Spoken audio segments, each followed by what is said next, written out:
쿠알라룸푸르에 온 지 3일 차에 노로바이러스에 걸렸습니다. 인도 콜카타 이후 두 번째입니다. 다문화 국가인 말레이시아에는 중국 식당과 인도 식당이 굉장히 많은데 하필 숙소 근처 인도 식당에 들러 말레이시아의 대표 음식 중 하나인 나시르막을 먹은 날 밤 걸려버렸습니다. 함께 시킨 커피 때문일 수도 있고요. 아무튼 설마 하는 마음으로 온 건데 또 걸렸습니다.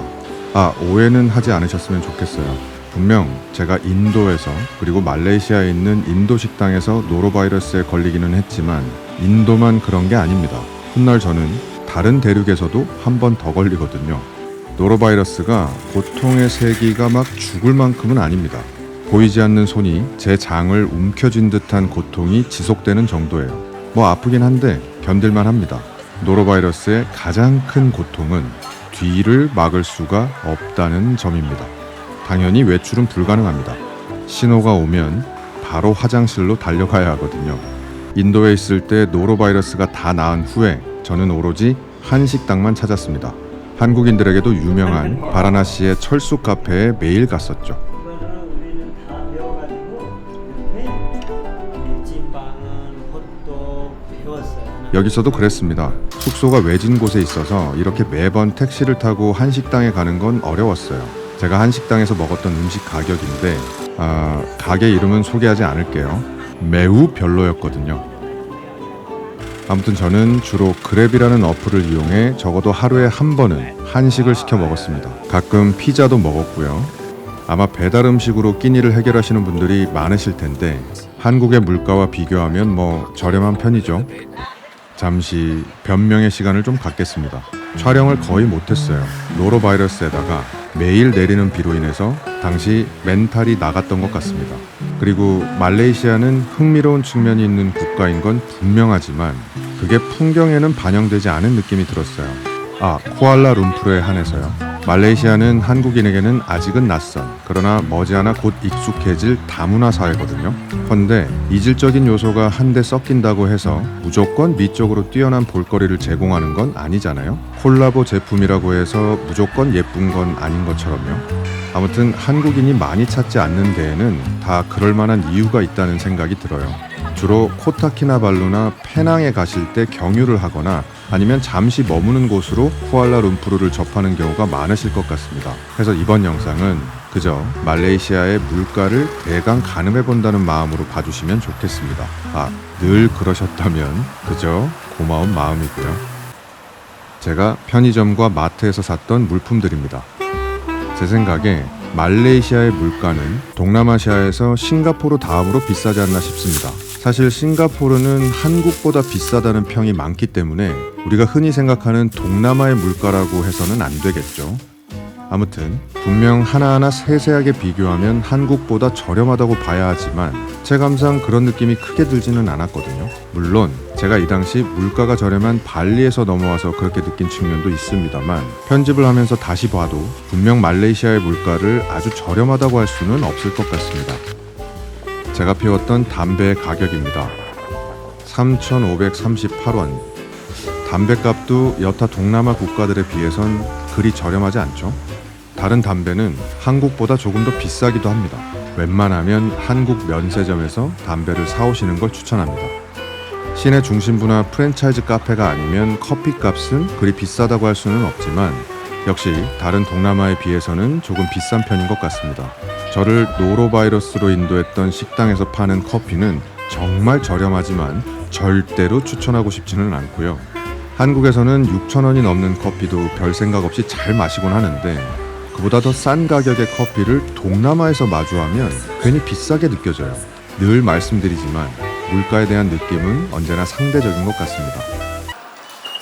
쿠알라룸푸르에서 대중교통을 이용하려면 터치앤고 카드가 필요합니다. 분명 온라인에서는 편의점에서도 구매할 수 있다고 했는데 편의점에서 카드를 충전할 수도 있고 이 카드로 물건을 살 수도 있지만 카드 자체를 구매할 수는 없더라고요. 해서 저는 KL 센트럴역까지 가서 구매했습니다. 쿠알라룸푸르의 대중교통은 전반적으로 노선이 아주 촘촘한 느낌은 아니었지만 주요 관광지를 가는 데에는 크게 불편함이 없었어요.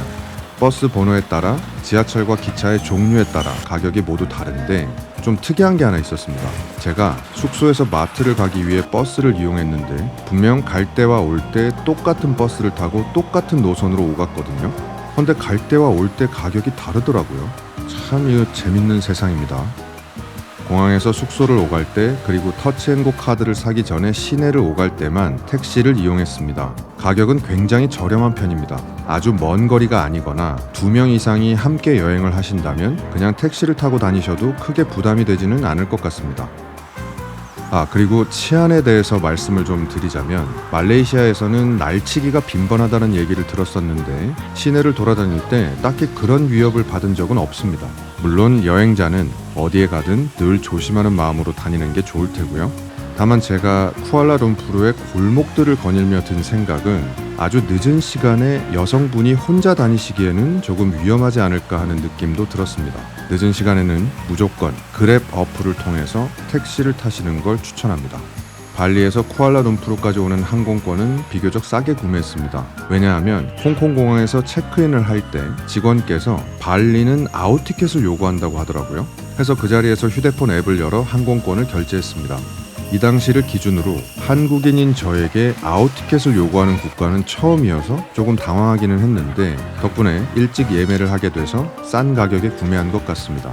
만약 제가 늘 하던 패턴대로 대강 일주일 전에 구매했다면 틀림없이 이보다는 비쌌을 것 같아요.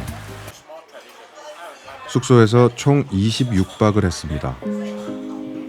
가격도 괜찮은 편이었고 이미 몇몇 한국인들의 좋은 리뷰들이 있어서 이곳으로 결정했고 그들의 말대로 호스트 커플은 참 좋은 사람들이었습니다.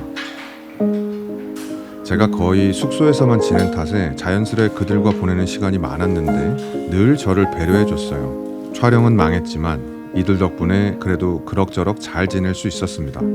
참고로 쿠알라룸푸르의 숙박비는 그리 저렴한 편은 아닌 것 같습니다. 제가 머문 숙소는 시내 중심에서 멀리 떨어져 있어서 가격이 그나마 저렴한 편이었지만 시내에 있는 숙소들은 가격이 꽤 비싼 편이었어요. 동남아 치고는 그렇다는 말입니다. 그런데 요새는 전반적으로 동남아 숙소들의 가격이 심상치 않은 것 같아요. 저는 동남아에서 숙소를 구할 때 반드시 개인 룸과 개인 화장실 그리고 책상과 발코니가 있는 곳으로 구하는 탓도 있을 거예요. 그 조건을 모두 갖춘 숙소들의 가격을 보면 분명 몇 년 전과 비교해 크게 오른 느낌이 들거든요.